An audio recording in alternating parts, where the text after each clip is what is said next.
Pennsylvania state के Buttler शहर में 14 जुलाई को राष्ट्रपति पद के उम्मीदवार डोनाल्ड ट्रंप की चुनावी रैली में एक बड़ा हादसा हो गया। रैली के दौरान पास की इमारत से ट्रंप पर गोली चलाई गई, जो उनके कान को छूते हुए निकल गई। ट्रंप ने नीचे झुककर अपनी जान बचाई और तुरंत स्पेशल एजेंट्स ने उन्हें घेर लिया।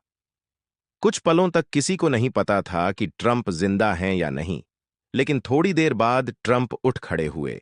उनके कान से खून बह रहा था। इस घटना के 3 दिन बाद भी इसे दुनिया की राजनीति की सबसे ताकतवर तस्वीरों में से एक बताया जा रहा है।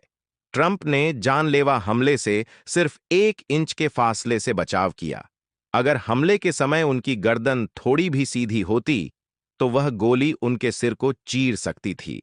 ट्रंप की किस्मत ने उन्हें बचा लिया, लेकिन उनके बचने के साथ ही कई सवाल खड़े हो गए हैं, जिनका संबंध भारत के प्रधानमंत्री नरेंद्र मोदी से भी है। हमले के बाद अमेरिकी राष्ट्रपति जो बाइडेन और ट्रंप के विरोधियों ने इस हमले की निंदा की, लेकिन यह भी सत्य है कि ट्रंप पर हुए हमले के लिए जिम्मेदार बाइडेन और उनके समर्थक ही हैं। पिछले कुछ सालों में ट्रंप के खिलाफ इतनी नफरत फैलाई गई कि एक 20 साल का युवक बिना किसी कारण के ट्रंप पर गोली चला देता है। यह वही स्थिति है जो भारत में प्रधानमंत्री मोदी के खिलाफ उनके राजनीतिक विरोधियों और सोशल मीडिया पर फैलाए गए हेट कैंपेन के कारण हो सकती है। अमेरिका की इस घटना ने उसके लोकतंत्र की पोल खोल दी है। यह वही अमेरिका है जो अक्सर भारत में हुई घटनाओं पर प्रतिक्रिया देता है और डेमोक्रेटिक वैल्यूज की बात करता है। अमेरिकी मीडिया और स्पेशल एजेंट्स की लापरवाही इस घटना में साफ नजर आई। स्पेशल एजेंट्स ने तब तक गोली नहीं चलाई जब तक कि ट्रंप पर हमला हो नहीं गया। टकर कार्लसन, एक मशहूर अमेरिकी पत्रकार, ने पहले ही चेतावनी दी थी कि ट्रंप के खिलाफ जिस तरह का माहौल बनाया जा रहा है, उससे उन पर जानलेवा हमला हो सकता है। 14 जुलाई की घटना ने उनकी चेतावनी को सही साबित कर दिया, लेकिन अमेरिकी लेफ्ट विंग मीडिया ने ट्रंप पर हुए हमले को हल्के में लेने की कोशिश की। CNN ने हेडलाइन में लिखा कि ट्रंप स्टेज से गिर गए, न्यूयॉर्क टाइम्स ने अफरा तफरी की बात कही और MSNBC के पत्रकार को तो पता ही नहीं चला कि ट्रंप की रैली में गोली चली है। अमेरिकी मीडिया की यह बेशर्मी बताती है कि कैसे वह ट्रंप के खिलाफ नफरत फैलाने का काम करती है। भारत में भी इसी तरह की स्थिति देखने को मिलती है।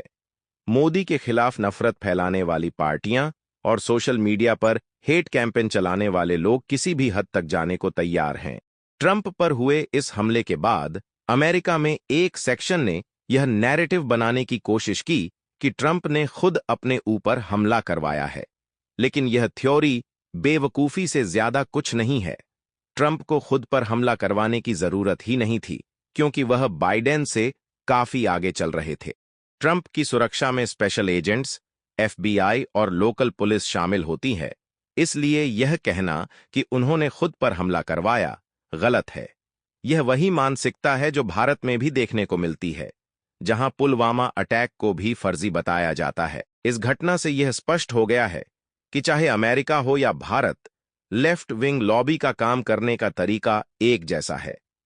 पहले तो वे उस व्यक्ति के खिलाफ प्रोपेगेंडा चलाते हैं जिसे वे पसंद नहीं करते, और फिर उन्हीं की भड़काई हुई भीड़ से हमला करवाते हैं।